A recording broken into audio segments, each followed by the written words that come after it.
discussed on this podcast are determined by the Justice Coordinating Commission of the Sisters of Providence of St. Mary of the Woods, Indiana. Guest opinions do not necessarily reflect those of the Sisters of Providence. To learn more, go to www.spsmw.org.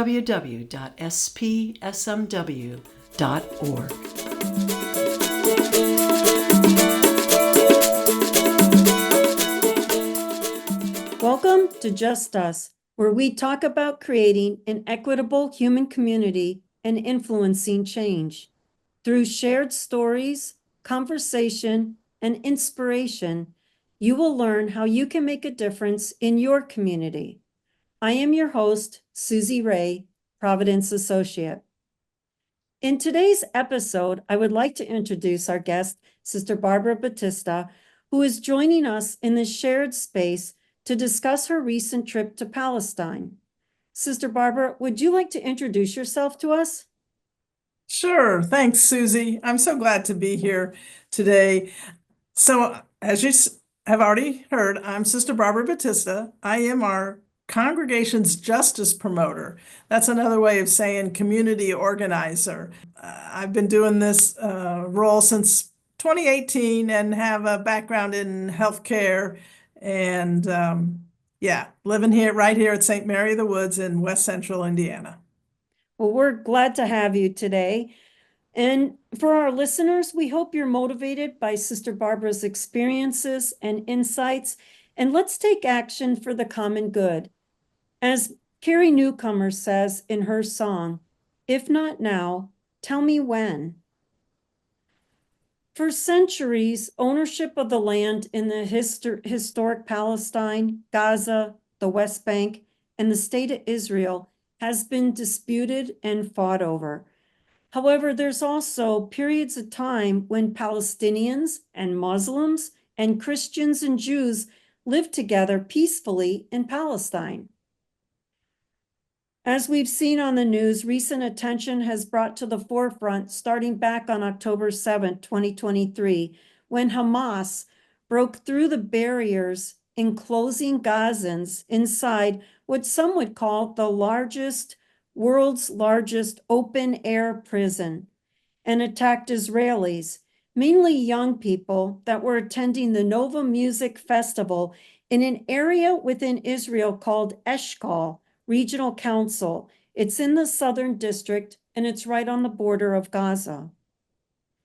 The objective of this podcast is to share Sister Barbara's experience traveling to the Palestine region in late August, where she was with a group of multi-denominational individuals, and they had boots on the ground. We'll hear stories of Palestinians living under occupation for their entire lives, especially of recent escalation in violence and intimidation. So I'd like to start with what led you to taking this trip to Palestine? Why did you decide to go? And what did you really hope to gain from this trip? Good question, Susie. One thing I can tell you is I received an email invitation from a fellow activist, actually one who helped organize civil disobedience presence in our nation's capital related to the rights of immigrant families. That was some years ago. This email, I could not put it aside. To go to a place where I knew humans were under great duress, being slaughtered by the thousands, was something that I just knew in my heart I needed to at least consider and give serious prayer and discernment to. So, when you think about when I thought about going over there, yes, it's expensive, and so I knew I'd have to seek out support. However, the deeper reason really for me gets back to our mission, what it means to be a sister of Providence. I'm going to share with our listeners, if you'll indulge me. This is our mission statement of the Sisters of Providence, found on our website. And we say that the Sisters of Providence are a community of Catholic women religious who collaborate with others to create a more just and hope-filled world through prayer, education, service, and advocacy.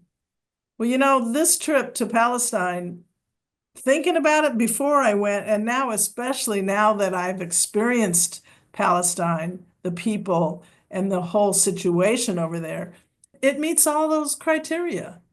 So, yeah, I'm so glad I went. That's pretty interesting. It's interesting to see how the mission really aligns with the trip and the work that you did there. I know you've done a couple presentations on Palestine, and I was lucky enough to have heard one and seen some of the pictures that were taken on your recent trip. And my first impressions of it was that the land, the area, it was like a concrete jungle. It was almost as if your camera had black and white film in it. There wasn't a lot of color or vibrancy to it. There was a lot of demolition and destruction, and seemed very cold, heartless. And so I'm curious, that was just my impression, not even being on the ground, but what was your first impression when you first got there, and even of the local people that you met? Interesting that you mentioned how gray or dark or black and white it all seemed. And it is true when I was walking through some of the apartheid regions, with great big tall concrete barriers on either side and narrow walkways. And yet there were also lovely sprays of flowers, vibrant reds and oranges and pinks and even some blue. It's an arid region, and yet there's a lot of greenery. The olive trees were looking very vibrant in places, and then yet when you're in the villages, the towns, there is a certain dullness to the color scheme. And then to see all that broken concrete, it saddened me. What about impressions of the people that you met there, initially when you first got there? Yeah. People between the places where we stayed in two different hotels. And you have to remember now, or perhaps let me just say, maybe it's not a remembering, the area prior to October 7th of 2023 had a lot of tourism. Now, almost no just social tourists, religious tourists are going to the area. And yet the shopkeepers, the hoteliers, very kind, very hospitable, so very welcoming.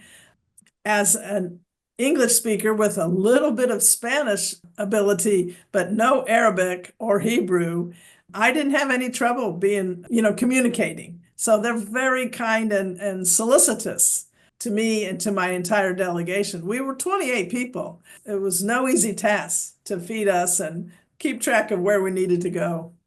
Yeah, that's a pretty big crowd.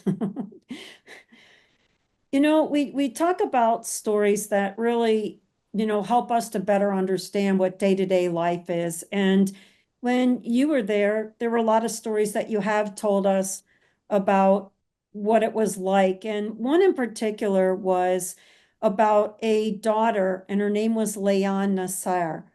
Do you want to talk a little bit about her and her family? You met her mother and her aunt. Yeah, sure. I want to tell her story, and I want to back up just a second because I think it's going to help our listeners. We think of Palestine, Israel, and especially for those of us here in the United States or North America, we're used to these large expanses of land, and it takes 5 hours and you're still in Indiana traveling, here and there. The whole entire region of historic Palestine, what some call Israel, some of us call Palestine, is the state of New Jersey, is the size of the state of New Jersey.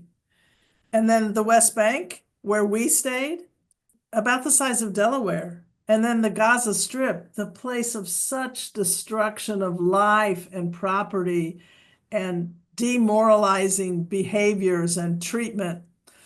In fact, near famine, on the brink of famine, according to the UN. is the size of the city of Detroit.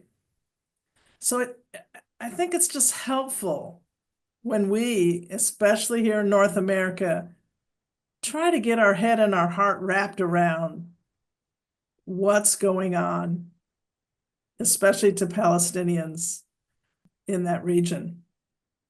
So, but back to Leanne Nasser, who was picked up in what's called and held in administrative detention.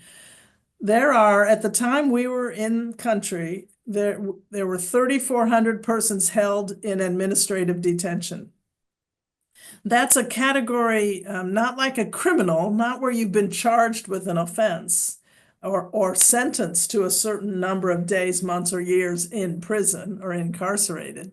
This administrative detention just means that the government, the occupation forces or police force, has picked a person up and held them for no apparent reason.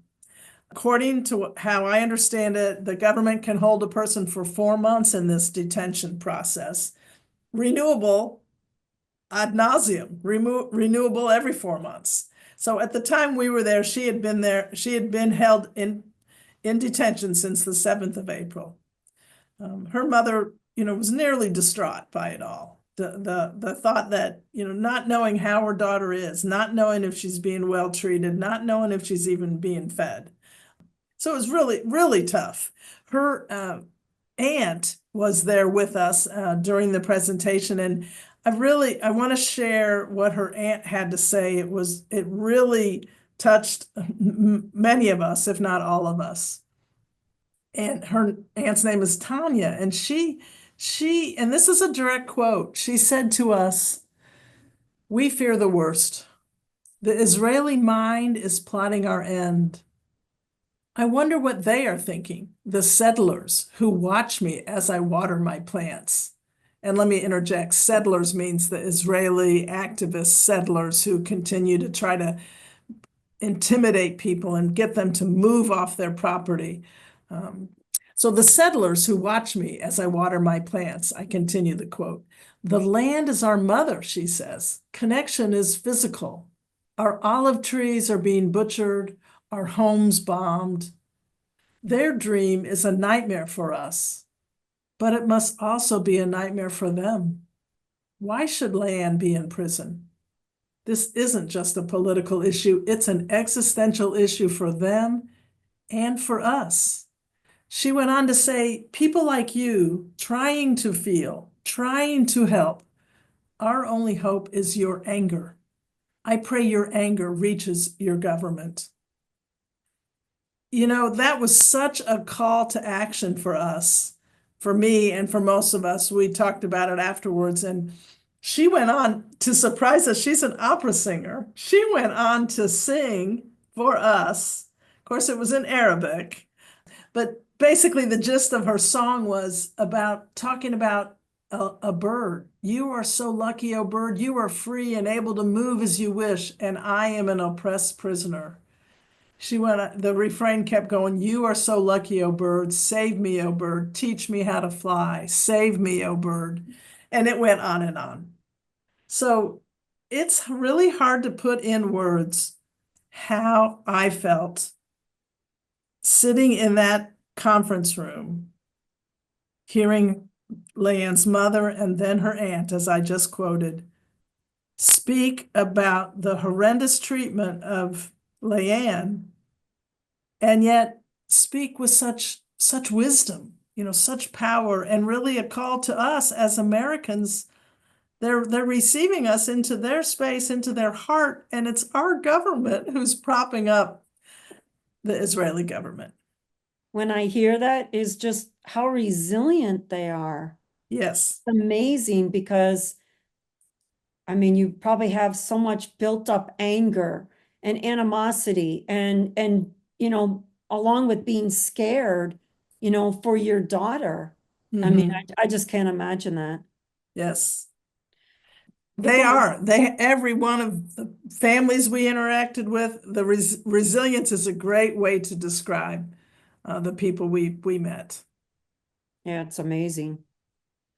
And you also just kind of talked a little bit about the Palestinians being pushed out and by settlers and taking over that land. And one of the presentations that you gave, you talked about a gentleman by the name of Fakri who had lived in this house. Can you tell us a little more about the house and the deeded land that his family was on for years? Sure. Mr. Fakri invited us into his space, and it was, as you mentioned, some of those pictures you saw earlier, it was partially demolished, mounds of concrete, interspersed with little patches of grass, or not so much grass like we think of in the Midwest, but little patches of ground with some flowers growing. He entertained some dignitaries from our State Department back in April, might have been March or April, and was reassured that our government would do what they could to make sure that his house did not get demolished. He lives in a place called Silwan, and every home in that village, it's a little more than what it's like a neighborhood, but it's a little more than just a couple streets. It's a little village. Every home in that neighborhood is under orders of destruction. So he was reassured by Antony Blinken's staff persons that they would do what they could. A week after that visit, his home was demolished. Palestinians living in these homes in Silwan and other places, they get a notice about the demolition, and then they're given like a 15-minute warning to get out of the house when the actual demolition is going to happen. Another cruelty on top of cruelty is they're sent a bill for the cost of the demolition. And these are homes that they have deeds to, land that they have owned since the Ottoman Empire. I know people listening, our listeners are probably saying, that can't be, because here we live in a democracy. And yes, it is a democracy. Our government, in theory, is accountable to the people. And yet, we seem to our government does continue to cooperate with these practices and procedures that seem so foreign and so disrespectful of human rights. So he was standing there in front of his halfway demolished house because the whole thing was demolished and they've rebuilt part of it. Unbelievable. Another area that you had talked a lot about was just getting around. If I am an Israeli versus a Palestinian, what's it like for me trying to get around and the differences? So one of the things I learned from one of my colleagues who'd been over there several times before our trip, she was the one that pointed out this whole thing about yellow license plates and white license plates. So many folks are calling what's going on over there an apartheid state. And indeed, I have no doubt. I mean, and I am no historian. I'm no, I don't study cultures in any depth. But what I can tell you is if you have a car that has a yellow license plate on it, you can go wherever you want. You can go to the seashore, you can go over to the Mediterranean shore, to the banks of the Jordan River. You can drive on these nice highways like what we would call an interstate or nearly that, limited access. However, if your car has a white license plate, which translates to, you live in the occupied territories or you live in the West Bank or you're Palestinian and not an Israeli citizen, your car's going to have a white license plate and you're not allowed on some of these roads. You're only allowed on the less highly developed roads, the roads that go more like what I know as a cow path, lots of turns, not a direct route, let's put it that way. It can take hours longer because there's a lot more checkpoints on these roads that have the white license plate cars. So again, it's the haves and the have-nots. So people can also get taken as administrative holding, right, when they go through checkpoints. I mean, so it's all Yes, really scary. Not only does it take me twice as long to get somewhere, but the checkpoints I have to go through. exactly. One of Yeah. our delegation members well, several were, but one in particular is a dual citizen, Israeli and American. And she was relaying how she could rent a car if she had the time, although we didn't have that kind of space and time in our itinerary. She could have rented a yellow plated car because she's an Israeli citizen. Wow. Yeah. Checkpoints are scary. They weren't so much for us, although we did have 2 or 3 times going through a checkpoint, the officers came on our bus with, hand on their automatic rifle, walking down the aisle looking at passports. Interestingly, the passports that they scrutinized or actually took into their hands to read were the men of color on our delegation, the African Americans. None of us white folk ever had a passport actually scrutinized. I mean, we had them all out because we're trying to follow the rules. Well, yeah, I So, think it's an unnerving experience to have somebody scrutinizing you. And then when they come and they've got guns on them, it adds a whole new level of oh yes, being uncomfortable. oh yes. One of the other things that you had showed us was pictures of artwork. And there were a lot of different artwork on the walls, and there's graffiti on the cement walls. But in particular, there's some beautiful drawings that were there. And one that really stuck out for me was a drawing that Banksy had done. Can you talk a little bit about that? I think that the listeners would find this very interesting. I'm glad you asked that question. Susie, there's a hotel. It's known as the Walled Off Hotel, sort of a play on words about Waldorf. It's walled off because the apartheid wall that was built, this is in Bethlehem and nearby. I didn't even try to learn the pronunciation of some of the towns and villages nearby. This hotel has some of that apartheid wall on 3 sides of the hotel. So it is walled off, in other words. In the lobby of the hotel is an amazing display of artwork, all by Banksy, the well-known English artist. And one of the paintings that just really struck me, and I continue to gaze at it, and I use it with my audiovisual presentations, is a picture of a young girl with a headscarf, a babushka on her head. And again, it's all gray, like you mentioned before, like it's black and white. But in actuality, there are some bits of color in the painting, in the photograph of that painting. The painting has a heart, like a hole in the wall that looks like the shape of a heart. And the young girl is playing on one of those pounding benches that maybe many of us did when we were little kids. And on right next to her, on the ground next to her, are 3 wooden blocks that looks like they could be pounded into that bench. And on closer inspection, you see a red cross, a yellow Star of David, and a blue crescent. And so it speaks of Muslim, Christian, Jews. And we know that Muslim, Christians, and Jews have lived in that region of the world relatively amicably for generations and generations, for thousands of years.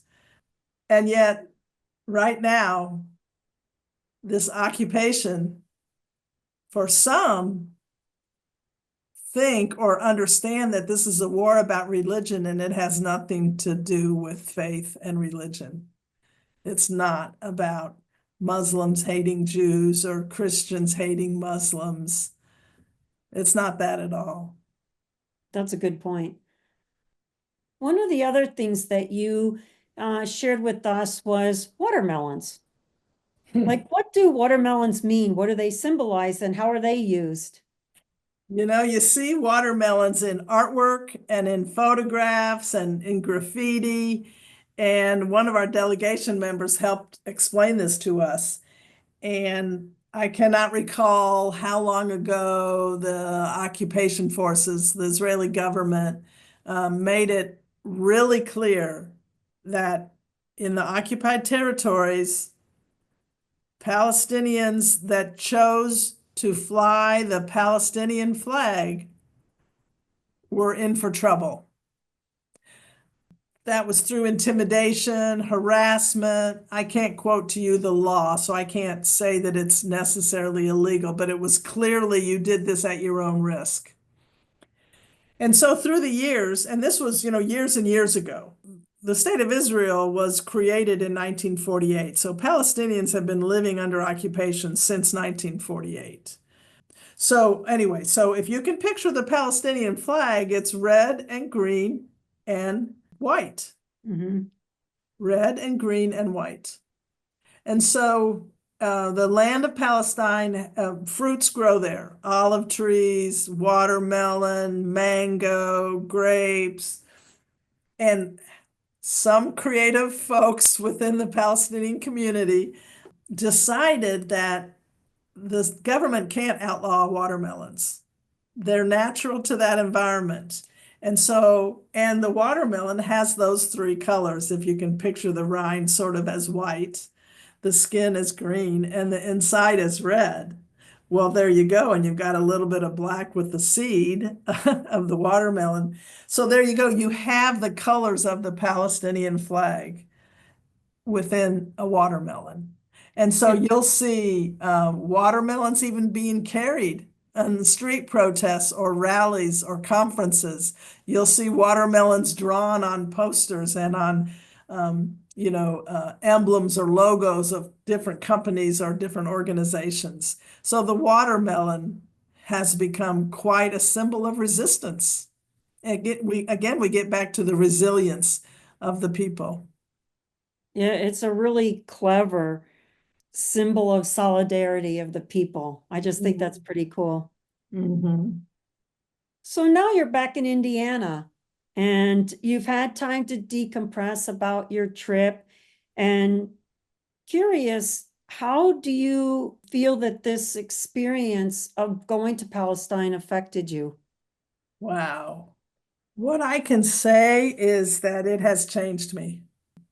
Being there, being with my delegation, continuing to explore, learn the actual history, learn from scholars, writers, activists. Ta-Nehisi Coates writes about it. Rashid Khalidi, various authors and activists are continually putting in front of anyone who cares to learn, puts in front of us, the what's going on over there. It has changed me forever, I am sure.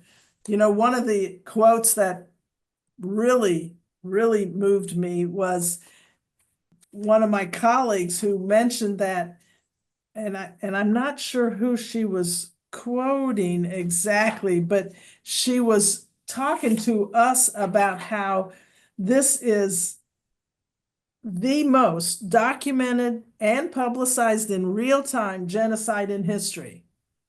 How is this still happening? This author goes on to say, what more can I show you or tell you to get this to stop? So I think, okay, so I've seen some of it.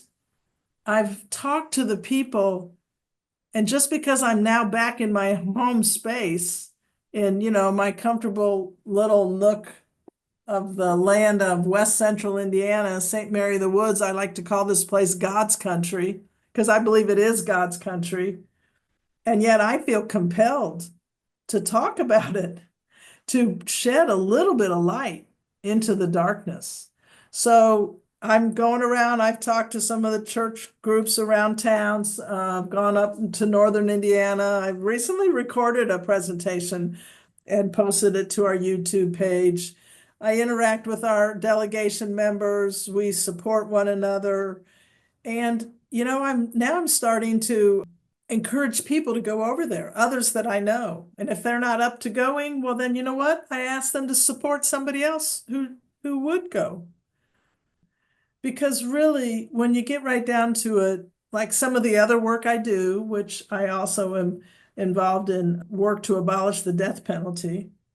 So capital punishment and the genocide that's going on in Palestine right now, they're both threats to human dignity, assaults on human life.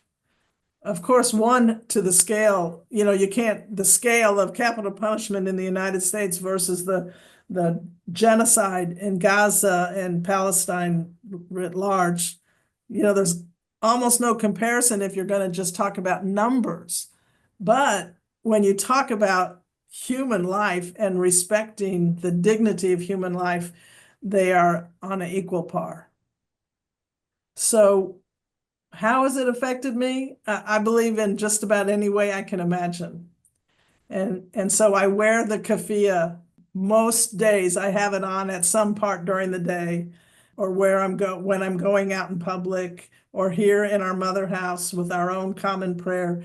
There is so much to be done to raise awareness. Maybe you could explain what a keffiyeh is for the listeners. So picture, some of the persons from history that you might remember, Yasser Arafat, for instance. The headgear that you see people from Palestine wear, it's a red and white or a black and white patterned scarf that's sometimes worn as headgear, like for a Muslim woman who wants to wrap her head, her hair, and part of her face, she would have that on tightly around her head. Some, though, will wear it as a scarf, more like a shawl over shoulders with long triangular kind of drape down a person's chest. So it's a sign of support. It can be red and white, black and white. It can now be in rainbow colors, orange and white. All colors are supportive of Palestine. So I encourage persons to find a keffiyeh. Try not to buy one that's, made in Israel, that's for sure. But, have one that's made in Palestine or Jordan or Syria or Egypt. That's cool. So it doesn't sound like your priorities really have changed since your trip as much as what you do on a day-to-day, it's been enhanced, right? There's other issues now that have been brought into the fold that weren't there prior to going to Palestine. Exactly. Enhanced is a good way to put it. I like to quote Pema Chodron, a Buddhist monk, and what she says, and what is just part of me. She says, let the things that enter your life wake you up. Let the things that enter your life wake you up. So I've been awakened. I've been awakened to this whole other chunk of humanity, if you will, this whole other group of people who need our support, who need our help, need our companionship, either from a distance or up close and personal. And so really that's what the life of service of a vowed woman religious is about, as I see it, as I have lived it for these, I think, 47 years now, is to find ways to be awakened and to help other people wake up to the plight of other parts of creation. And I really feel like the trip that you took and what you're sharing now with us is a great way of learning about, we're not boots on the ground like you were to really experience it, feel it, and talk to people. And so I think that your experience is really helping us to awaken us on reality and what's happening, because we see things on the news and it may not necessarily be a true picture of what's really happening from a day-to-day perspective. Absolutely, Susie, absolutely. And that helps me remember to say one of the requests I have of our listeners is to take a decision, make the point of listening or watching other sources of news rather than United States-based news.